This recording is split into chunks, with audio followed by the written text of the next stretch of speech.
Hello, my name is Yaki, and this is Magic Reforged. In this series, I'll be looking at some of my favorite pieces of media and reforging them into currently printed Magic cards. Today, we will be taking a trip to a rather famous city, one known for their miraculous blood and the secrets it hides. Developed by From Software, 2015's Bloodborne is a brutally violent world of monsters, hunters, and eldritch horrors. Set in the fictional city of Yharnam, players are thrust into a Victorian nightmare as a hunter. They are forced to join the hunt, tasked with killing all manner of beasts and monstrosities that stand in their way. However, as the player delves deeper into Yharnam, they will discover the horrors that the city and its inhabitants are hiding. Before we break down this deck, similar to my last video, I want to speak about the overall themes and the process that led to its final version. This commander deck has had several different iterations, each having their own strengths and weaknesses. Yet, none of them felt like they could fully capture the essences of Bloodborne, both gameplay and narrative-wise. That is, until my partner suggested an aristocrat-style deck. For those that do not know, aristocrats refers to a type of strategy where smaller, usually insignificant creatures are sacrificed for payoffs. These come in the form of sacrificing creatures for mana, life gain, life drain, card draw, or the brutal simplicity of an unstoppable monster. This mass sacrifice to a greater power is the perfect embodiment of Bloodborne. Throughout the story and gameplay, hunters and other humans alike are at the mercy of impossibly powerful beings known as the Great Ones. The Great Ones are cosmic entities that see humanity as insignificant fodder. They use human sacrifice as ways to grow their numbers, to grow more powerful, or worse, for reasons that no human could ever comprehend. This conclusion helped me immensely with understanding the theme of the deck as well as selecting the cards. Like my previous works, the creature types have been changed, but only stylistically. I purposely chose creature type names that do not exist in Magic, therefore not affecting the gameplay whatsoever. With all that being said, this is the Long Hunt, a Bloodborne commander deck.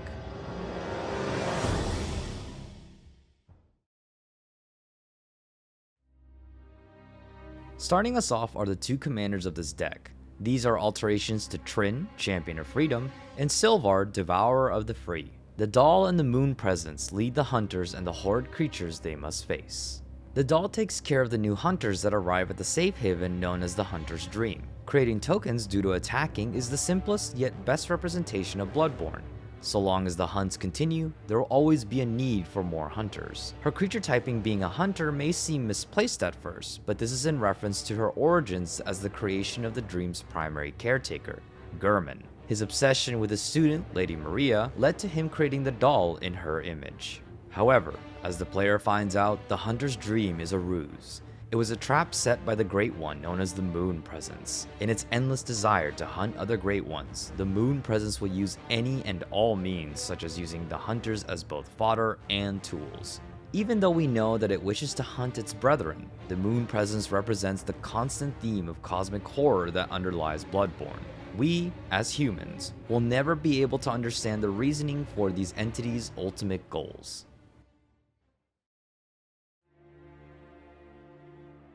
The Long Hunt's primary theme is the hunters and the beasts they encounter. As the hunt goes on, the hunters will lose themselves to the frenzy of the hunt, succumbing to the great horrors that hide within Yharnam.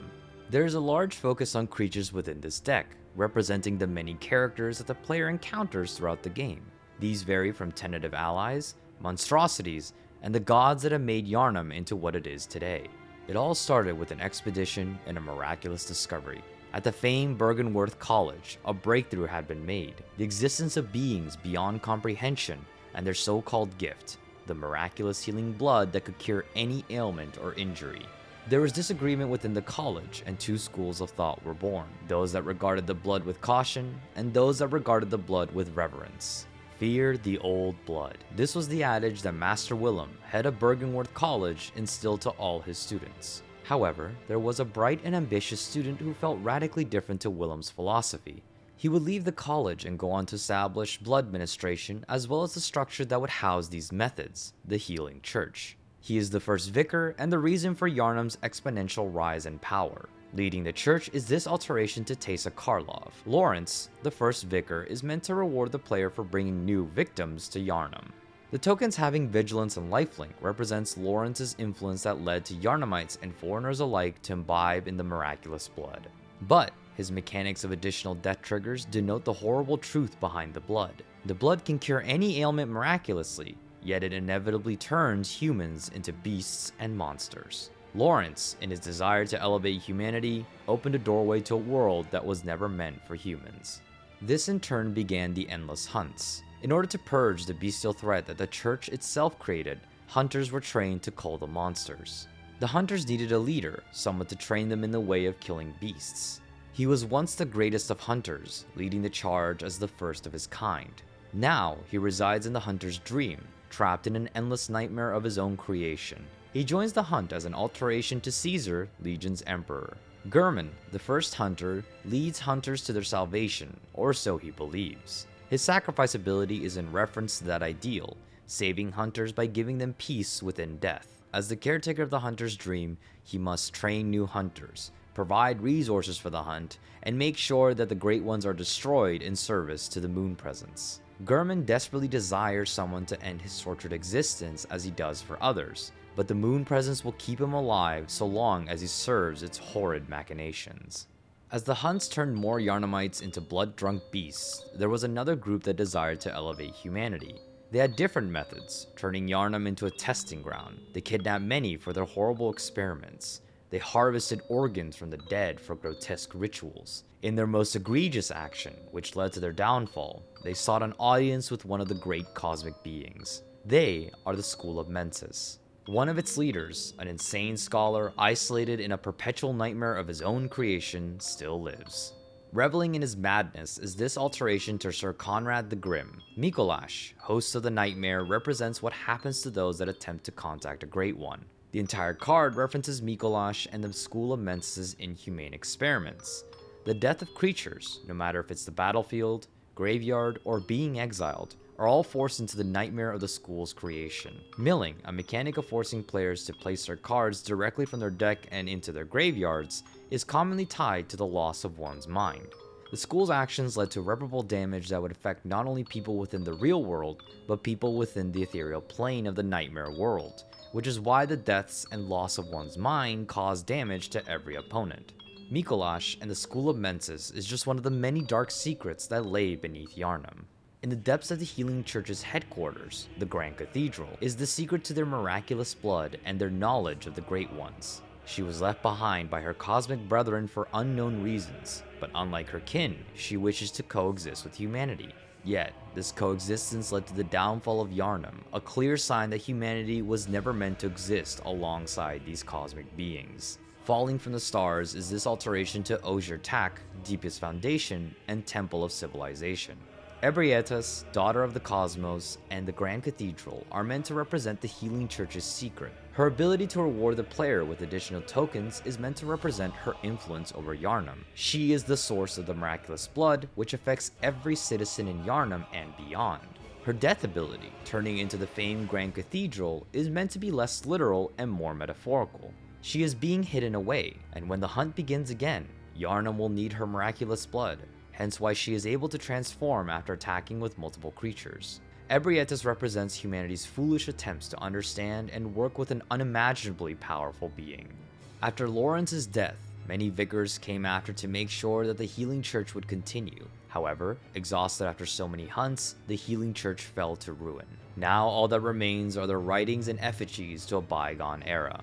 Holding to those ideals is the last leader of the Healing Church. She holds her golden pendant close, a stark reminder of her predecessors and the philosophies that founded the church. She sits alone in the great halls of the Grand Cathedral, hopelessly praying for an end to the madness. In reality, just like her predecessors, she too succumbs to the bestial curse. Praying fervently is this alteration to Atalia, Samite Master. Vicar Amelia, the last vicar, is a bit of a strange addition to the deck in terms of synergizing with the rest of the cards. Yet, these mechanics are also perfect representations of her character. She is the only boss in Bloodborne that has an active healing ability, hence her card's ability to heal the player. As the final high-ranking member of the Healing Church, she does her utmost to protect the people of Yarnam, hence the creature's damage prevention. And even her stipulation of using white mana is meant to represent her fervent belief that the Church's way is the only way of leading humanity to greatness. The church wasn't the only one imbibing in the blood. Far to the north is a castle of nobles known as the Canehurst Vilebloods. They sought the miraculous blood as well, and joined the hunt with the healing church. Yet the church grew in power, which the Vilebloods found threatening. After a Bergenworth scholar betrayed the church and brought the blood to Canehurst for experimentation, the healing church deemed the Vilebloods and their version of the blood blasphemous. This led to the creation of the Executioners, a group of zealous hunters whose ideals were to destroy the Vilebloods and their sacrilegious blood, leading these zealots as an alteration to Adeline, Resplendent Cathar. Martyr Logarius is a card that interprets him not as his present form, but rather his form in the past. Logarius led the Executioners, hunters that were blinded by their unshaking belief in the church's word. The tokens being created for each opponent as a result of the player attacking represents this blind devotion. Logarius' power being tied to the number of creatures is meant to represent him as the leader of a crusade. Logarius' story is a reminder that the church only wished to consolidate power for itself, by any means necessary.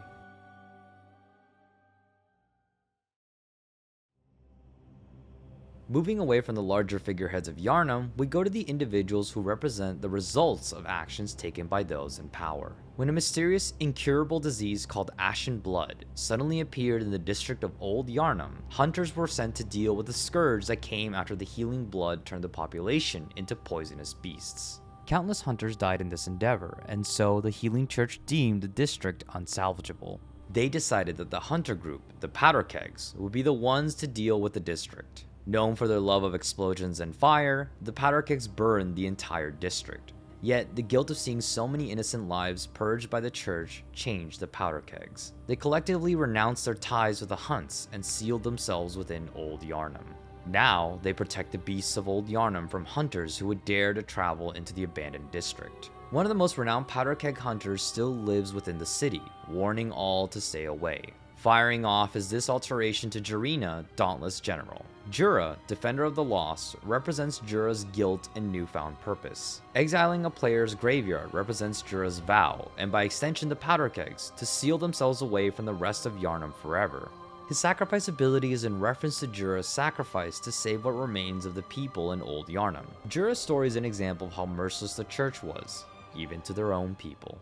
The healing church stoked a fiery belief in the hunts, which inspired a fervent drive for every Yharnamite to join the hunt. This is best represented by this alteration to General Kudro of Draenith. Father Gascoigne is similar to Jura, representing the results of the actions taken by the church. His ability to buff other humans is meant to represent the collective that is the hunt, leading the masses as an experienced hunter. Of course, sacrificing humans to take down larger beasts was common for the hunt as beasts became more vicious and powerful. Another interpretation is that Father Gascoigne had become so lost in the frenzy of the hunt that in his rage-fueled violence, he could scarcely tell friend from foe.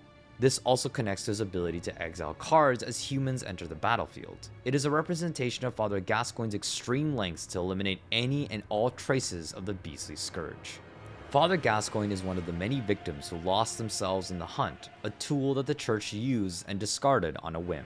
But what happens when those tools become too fearsome to fight? When the hunter must be hunted? This is where the Hunter of Hunters is called in. Only one is chosen per generation, and they must be an outsider so that they do not become drunk with the healing blood. This is a beloved character for many, and there was a lot of difficulty selecting a single card that could work. This led to my decision to create two interpretations of this character, representing her storyline that diverges depending if the player interacts with her or not. Hunting down hunters who have gone astray is alterations to Audric, Master Tactician, and Thalia, Heretic Cathar. Eileen the Crow and Eileen Hunter of Hunters represents the two distinct paths that Eileen could take in the storyline. Eileen the Crow is meant to be Eileen on the path where the player assists her in hunting down other hunters. The ability to dictate how multiple creatures attack is meant to showcase her understanding on how to hunt skilled and fearsome combatants like the hunters. Eileen, Hunter of Hunters, represents her as the solitary hunter that she was trained to be should the player decide to leave her to her own devices. Tapping down the opponent's creatures and resources is meant to also represent her knowledge of hunting hunters, taking away their precious resources and leaving them vulnerable. It is a solitary role that Eileen inhabits, but she is proud of it and understands her purpose wholly without regret. Sometimes the threat may not be the hunters, but just simple civilians. Such is the case of a famed healer around Yharnam. She was kind and tried her very best to keep the plague of the beasts away from her patients. She is initially helpful and compassionate to the player, but after some time away, she appears to become cold and calculating. She asks the player to bring survivors to her clinic and swears that she will try to cure them if possible. The player inevitably discovers that the kind healer was replaced by a monstrous psychopath, one who sought to use the survivors as experiments. Deceiving everyone is this alteration to Denethor, ruling steward. Yosefka, false healer, is meant to represent the imposter's methods. The effect of creatures dying and creating more hunters references how the imposter took advantage of the chaos that the hunt brings to use Yosefka's reputation to lull survivors into her trap. Once inside the clinic, the survivors found themselves at the mercy of the horrible imposter, which is in reference to her sacrificing ability. The imposter Yosefka symbolizes one of Bloodborne's core themes.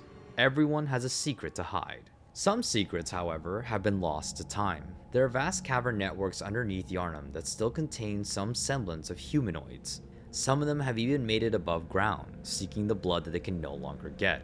Their reasoning and history lost to their madness. Yearning for their bygone era is this alteration to Garna, Bloodfist of Keld. The shadows of Yharnam are remnants of an old civilization known as the Thumerians, who also sought the healing blood and the power of the Great Ones. The shadows yearn for the revered blood of their queen, but their queen and kingdom are long gone, and now they simply revel in the blood they can spill. This is represented by their mechanic of bleeding out your opponents and drawing cards as a result when creatures die during an attack. It symbolizes the shadows spilling blood of others, even their own, to make up for what they can never attain. The shadows of Yharnam are a part of a cautionary tale, one that warns of the cyclical history of Bloodborne's world. Every civilization falls due to the old blood. Master Willem's adage continues to ring true, even to the present day Yharnam.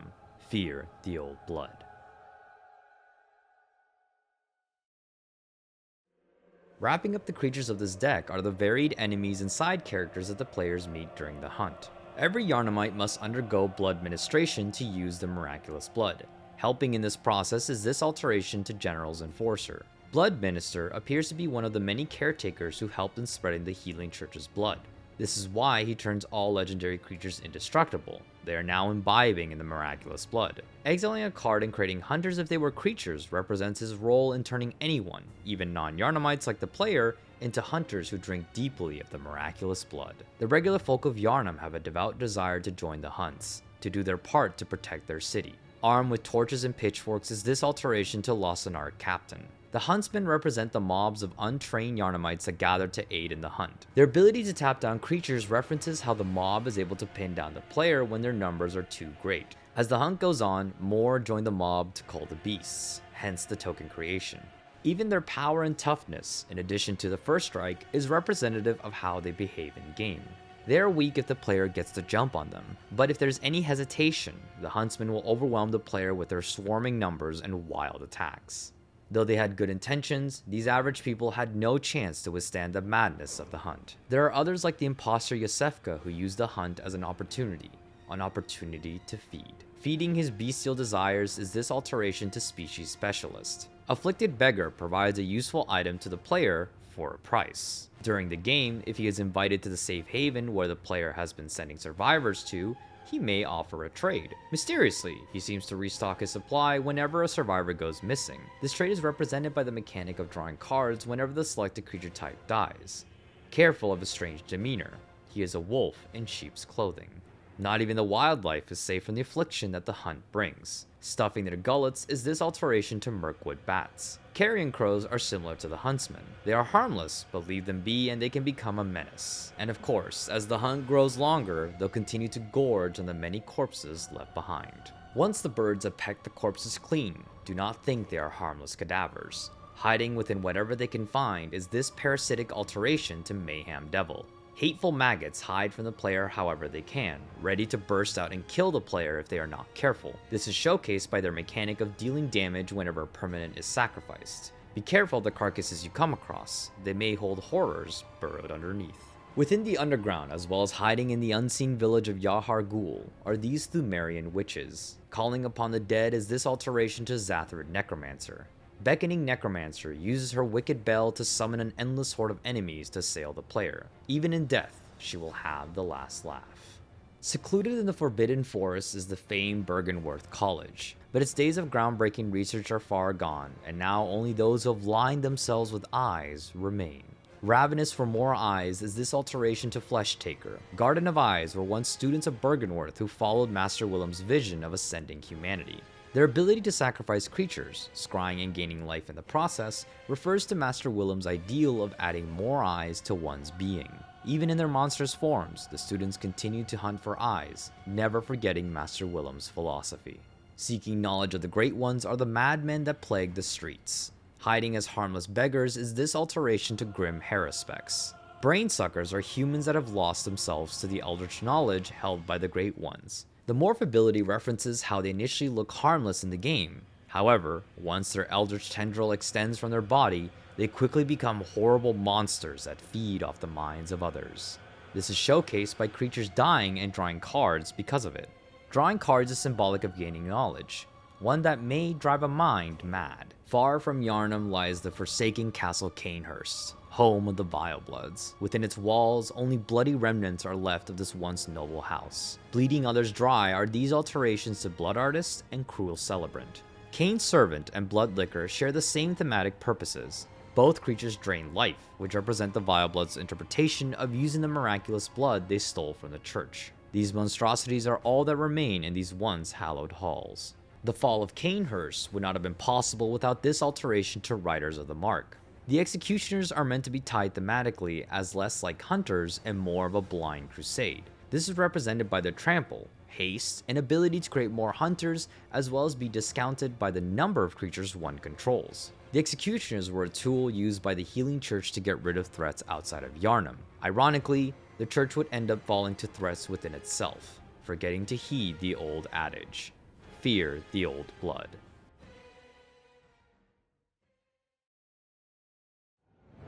Now we move on to some bloody enchantments. The beasts are roaming about. People shut themselves inside their homes, lighting incense to ward away the foul creatures. Those that can fight arm themselves and head into the dark streets of Yharnam to join the hunt. It is that time again in this alteration to Bastion of Remembrance.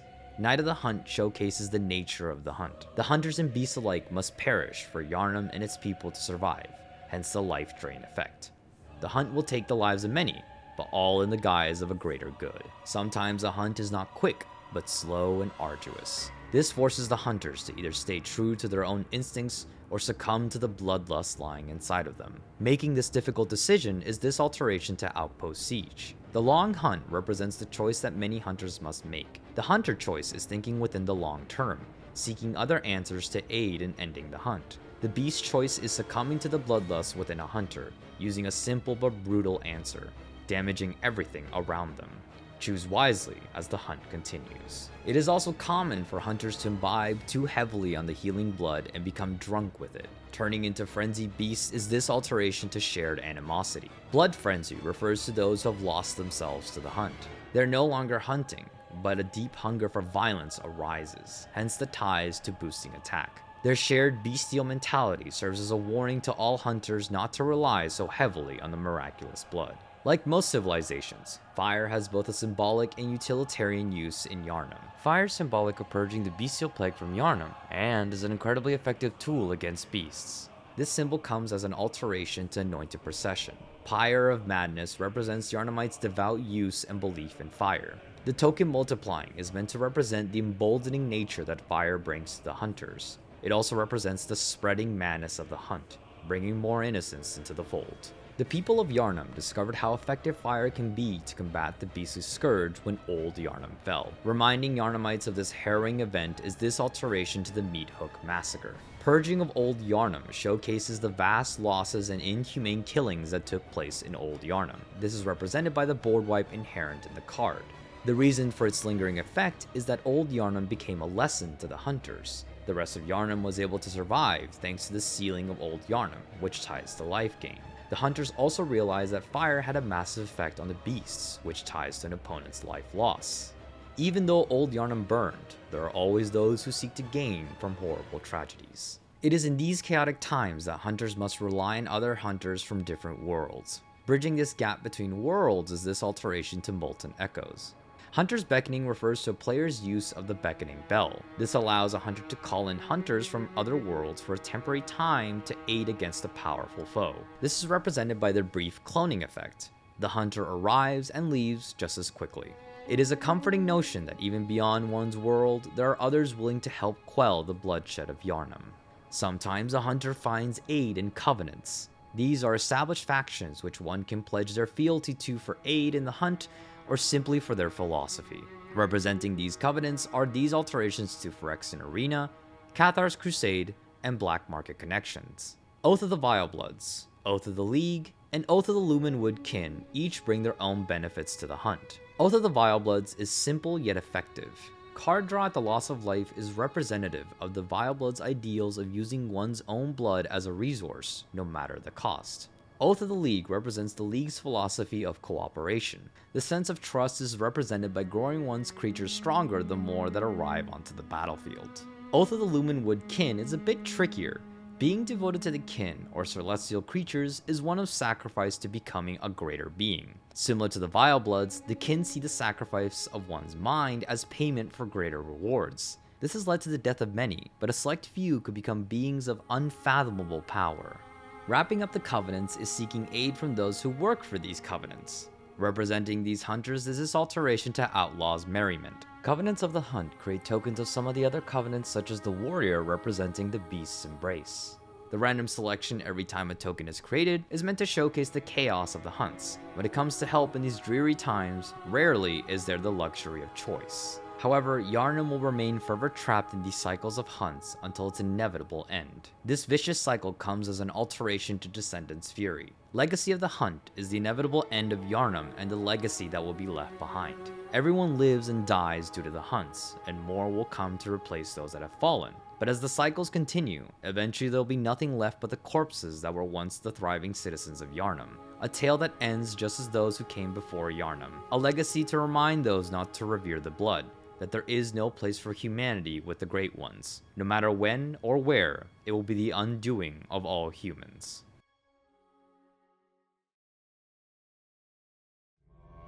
Moving away from enchantments, Bloodborne is known for its many items that aid the player or simply tell a story. Similar to the characters, these items help tell the history of Yharnam and how it fell. In this deck, these are represented by artifacts. Beginning where Master Willem feared the most is this alteration to Elixir of Immortality. The Old Blood showcases the mechanic that it serves in healing. Its endless use by shuffling it into one's deck represents the constant creation of the blood. Yet, shuffling one's graveyard and deck can be a hindrance, which refers to the fear of relying on the miraculous blood. There are those who experiment on the blood, finding new ways to use it. Refining the blood is this alteration to Phyrexian Altar. Blood extraction showcases other ways to use the blood. It can be used as a resource, represented by mana. However, it comes at the cost of others' lives, though some see that as a simple price to pay for progress. In some cases, experimentations in Yharnam, whether moral or not, yield success. Such is the case for this alteration to Skullclamp. 1/3 of the umbilical cord is a piece needed to ascend to the power of a Great One. The use of one improperly tends to be lethal, hence the -1 to toughness. Those who do use it properly stand to gain knowledge of the beyond, which is why it rewards the one who controls the cord with card draw. Ascend to a greater existence, but be wary of what that may bring should you fail to use these experiments properly. Now we will be diving into some of the tools necessary for a hunter's survival. A hunter is nothing without a weapon. The world of Bloodborne has created a unique set of weapons known as trick weapons. These stylish and brutal weapons are meant to switch between forms, allowing a hunter to adapt on the fly. One of these weapons has become synonymous with the hunt. Cleaving through beasts is this alteration to Heirloom Blade. The Saw Cleaver is the symbol of the hunt. Bloodborne's gameplay and narrative relies on hunters forgoing defense in favor of fast offense, hence the higher boost in power and lower in toughness. The core ability is meant to be symbolic. Although it's been years and many hunts later, this weapon continues to persevere in its use, earning its legacy as a staple weapon amongst every hunter's arsenal. The common hunter will have access to the Saw Cleaver, but there exists exceptional trick weapons that have been known only through legend. Discovered in the depths of the Chalice dungeons comes an alteration to Embercleave. The Holy Moonlight Sword is Ludwig's personal weapon. Ludwig was one of the earliest healing church hunters that trained many of his fellow clerics as well as the common Yharnamite to hunt. He used this magical blade to rally the masses to hunt down the beasts with him, hence the discount on attacking creatures one controls. The flash mechanic refers to its sudden and brilliant appearance, both in the past where Ludwig found the blade, and when the hunter encounters Ludwig in the Hunter's Nightmare. The double strike and trample refers to the Holy Blade's abilities to both trample through as a massive greatsword and its unique ability to fire arcane waves at enemies. This ethereal blade would make anyone believe in the myth of Ludwig, the Holy Blade. Some myths fall into obscurity. Such is the case of the weapon that became the basis of all trick weapons and is wielded by Gurman. Giving mercy to its prey is this alteration to the Shadow Spear. The Burial Blade is meant to relieve a hunter from the endless dream. This is represented by the loss of indestructible and hexproof, no longer tied to the protection the dream brings. The Trample represents the weapon's skill set excelling in taking care of large crowds of enemies. The Lifelink could be loosely interpreted as Gurman giving the hunters he releases from the dream a new life outside the endless hunts. It could also be interpreted as Gurman feeding the moon presence life essence from both hunter and beast. With all these weapons, every hunter needs a place to refine them and ready themselves before a hunt. Aiding in this is this alteration to the Horn of Gondor. The workshop is the birthplace of all hunters, hence its ability to create more to join the hunt. Although it's been transported to the hunter's dream, the workshop continues its endless purpose of helping new hunters to survive the hunt. In order to access the dream, one needs to find a lantern. Sending hunters to the dream is this alteration to Harold's Horn. The Hunter's Lantern connects the hunters to Yharnam and beyond. It aids hunters in getting to places where they need to be, showcasing the mechanic of finding a matching creature type on top of one's deck, as well as discounting their mana cost. The lantern will always help hunters find their way home to the dream. For a hunter to grow, they must channel the power of those they have killed through blood echoes. Helping them to grow are these alterations to Wayfarer's Bauble and Expedition Map.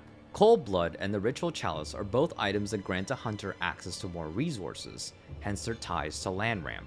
Cold Bloods directly grant a hunter blood echoes, shown in its tie to finding a basic land to aid in mana. Ritual Chalices grant the hunter access to the Chalice dungeons, where a hunter may find secrets as well as echoes to aid in their hunt. This is showcased by the mechanic of finding any land, as sometimes a utility land is needed instead of just mana. These next items are all different versions of mana rocks. However, due to their similarity in both function and meaning, I have decided to group them together as a showcase. These help a player during the game to unlock new tools or to aid during a hunter's journey.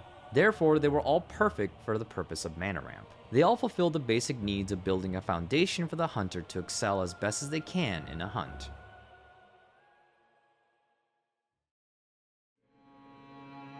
Now that a hunter is ready with all their tools, we move on to the instants and sorceries that define both techniques used by hunters and pivotal moments within Bloodborne's story. Long ago, before Yharnam, there was the ancient civilization of the Thumerians. They were once a thriving kingdom, with their queen placed as a holy symbol, pregnant with the child of a great one.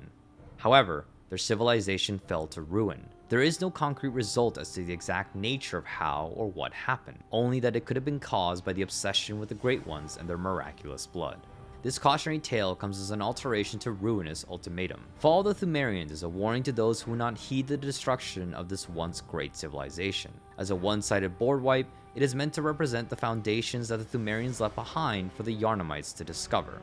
It was predestined that the Yharnamites would continue this cycle. This cycle will come from Lawrence's creation of the Healing Church, which spread the miraculous blood to all of Yharnam. This grew Yharnam into a thriving city, similar to the Thumerians. However, the success of the blood began to turn Yharnamites into beasts, and so began the endless hunts. Commanding those into action is this alteration to Call the Coppercoats. Call of the Hunt represents the organized masses that were brought to cull the beasts. The creation of tokens based on the amount of creatures an opponent controls represents this rally of hunters to deal with the bestial threats to their daily lives. The additional mana cost to create more tokens is a clear connection to the resources the Healing Church needed to spend to produce more hunters. These hunts would eventually become a part of Yharnam's culture. The need for hunters and the allure of the miraculous blood brought people of all parts of the world to Yharnam. The nobles of the Vile bloodline sought more than just the miraculous blood. The Healing Church deemed the Vile Bloods as blasphemous and raised a holy army to crush them. This bloody battle comes as an alteration to Day of Judgment. Massacre of the Vile Bloods is meant to be a demonstration of the Church's power and those that seek to use the blood against them. It destroyed both the Vile Bloods and the Executioners, leaving only corpses and a desecrated castle behind. It is around this time that the player arrives into Yharnam as a foreigner seeking the miraculous blood. Once the player receives the miraculous blood, they are quickly killed by the beasts in Yharnam. Luckily, the player is saved with this alteration to Teferi's protection. Escaping to the dream is a way for dreaming hunters to survive death, as the player discovers. They are whisked away to the ethereal plane of the dream, where they will return to the hunt so long as they are tied to it. It is within the dream that the player learns of the hunt and is given tools and the skills to learn how to hunt down the beasts of Yharnam. Throughout the hunt, the player must learn 2 skills that are critical to hunting down beasts. The first comes as an alteration to flawless maneuver. Perfect dodge is a key tool in hunting beasts. Hunters forgo armor and instead rely on speed and instinct to maneuver around their prey. The second skill is an alteration to unbreakable formation. Staggering blow has a higher risk to pull off than dodging.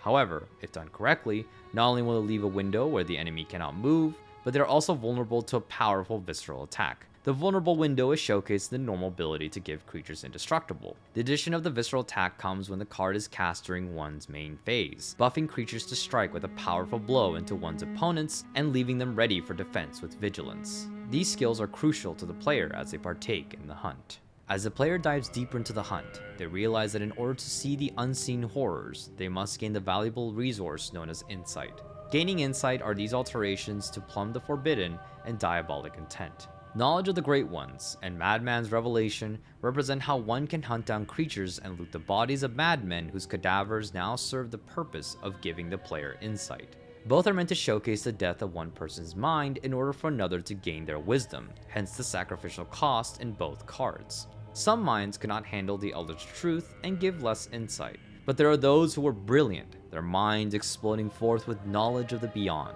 Insight becomes the way the player can begin peering beyond the veil of reality and into an ethereal plane where only the cosmic can reside. Later in the journey, the player travels to Bergenworth College and discovers the hidden realm within. The still waters of Moonside Lake hide Bergenworth's most guarded secret. An eldritch spider named Rom holds the barrier between the nightmare and the real world. In slaying Rom, the player brings forth this alteration to Lich Knight's conquest. Rise of the Blood Moon fuses the realms of reality with the nightmare realm of the Great Ones. The Blood Moon marks a shifting point in the game. The sacrificing of several permanents to bring back those within one's graveyard represents this turning point, a calamity of death that ushers the end. With this gateway open, the player travels into the realm of nightmares where the Great Ones reside. It is here that the player must slay an eldritch being with this alteration to Anguish Unmaking. Slaying a nightmare is no easy feat, hence the loss of life. However, it is a necessary step to the player's journey as they soon discover the true purpose of the hunter's dream. Returning to the hunter's dream, the player finds the entire workshop is engulfed in flames. In the fields of flowers behind the workshop, the player encounters Gurman sitting by the tree.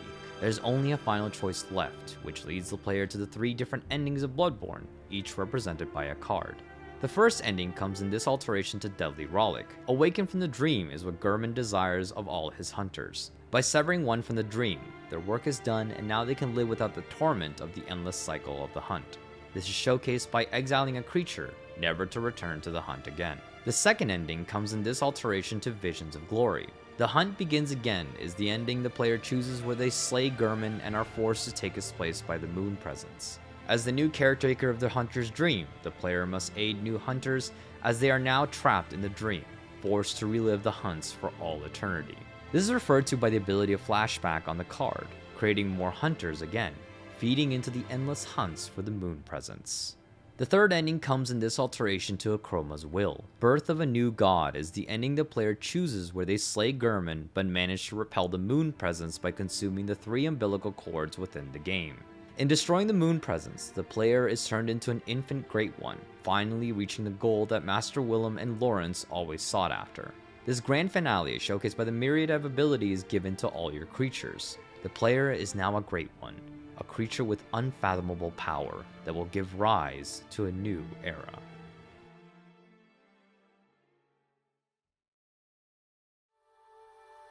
With the story of Bloodborne wrapped up, it's time to visit the lands of Yharnam. Within Cathedral Ward, there is a safe haven for all survivors of the hunt. Burning incense to ward away the beasts comes this alteration to Castle Ardenvale. Odeon Chapel is a place of safety for the surviving humans that were left out during the hunt. This is represented by the land creating human tokens. Odeon Chapel serves as the last bastion of hope for the remaining survivors of Yharnam. On the opposite end of Odeon Chapel is this alteration to Phyrexian Tower. Yasefka's clinic is a trap to all who enter. Yasefka's imposter uses any survivors sent here by the player as experiments, shown by their sacrifice being turned into mana. She wishes to ascend to greatness by any means necessary. This famous school still harbors secrets in this alteration to Castle Lochthwain. Bergenworth College represents one's gain of knowledge at the price of their lives. One must line their mind with more eyes to ascend. Returning to the Hunters is this alteration to Vault of the Archangel. The Healing Church Workshop is the haven for all the Church's Hunters. The Lifelink and Death Touch represent the paradoxical relationship that the Church's Hunters represent. Although they are meant to be healers and doctors, they are now executioners as well, bringing death wherever they go. Within the depths of the Hunter's nightmare are the remnants of a fishing hamlet. The tragedy that befell this place at the hands of the Hunters drove many to madness. One of them was a prodigious hunter who was consumed by guilt. She would cast away her legendary weapon into the depths of the hamlet's well, to be forgotten and lost forever. This well comes as an alteration to Bojuka Bog. The dark well references the place where Lady Maria discarded her weapon, a symbol of her departure from the Hunters. The well represents a place for things not just to die, but be forgotten to time, hence the exiling of a graveyard. Although many tried to dismiss it from their very souls, the Hunter's Nightmare will never let those involved forget this heinous tragedy.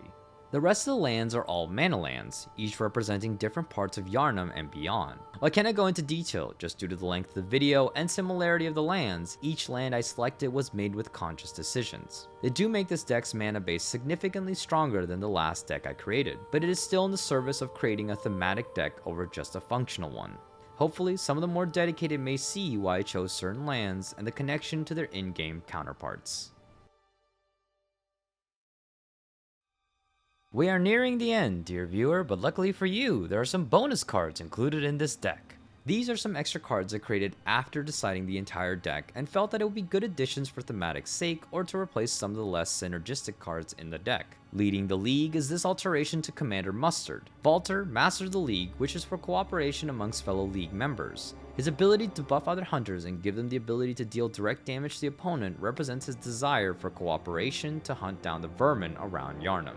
Although they were thought to be wiped out, she remains enduring as the last member of her lineage. Isolated in her own castle comes an alteration to Elenda, the Dusk Rose. Annalise, Queen of the Vilebloods, grows stronger as the player brings her offerings from dead hunters, connecting her gaining of counters whenever creatures die. These will one day help her give birth to the next heir to the Vilebloods, referring to creating vampire tokens when she dies.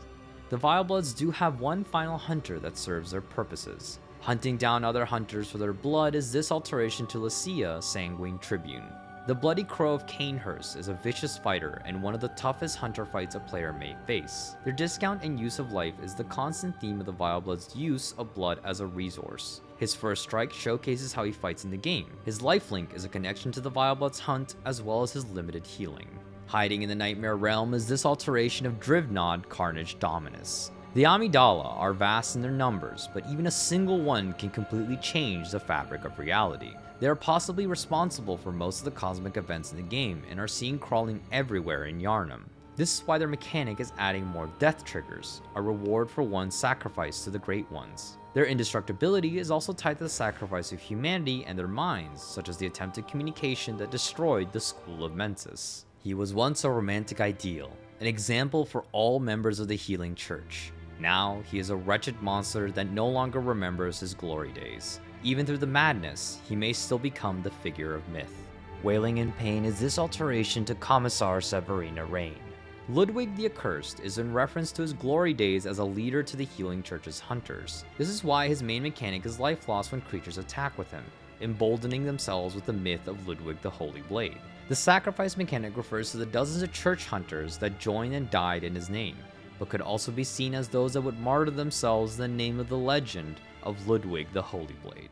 She was once an exemplary hunter. However, the tragedy at a certain fishing hamlet disillusioned her from hunting, and now her soul remains restless in the hunter's nightmare. There, she protects it. She is the guardian of the horrible truth behind the tragedy. Leaving a corpse to rest is this alteration to Caesar, Legion's Emperor. Lady Maria, Astral Guardian, is meant to be a replacement to those that wish to use Lady Maria instead of Gurman. This card still represents Lady Maria well, as it references the tragedy that sacrificed many innocent lives for the future of Yharnam, the church, and the hunters.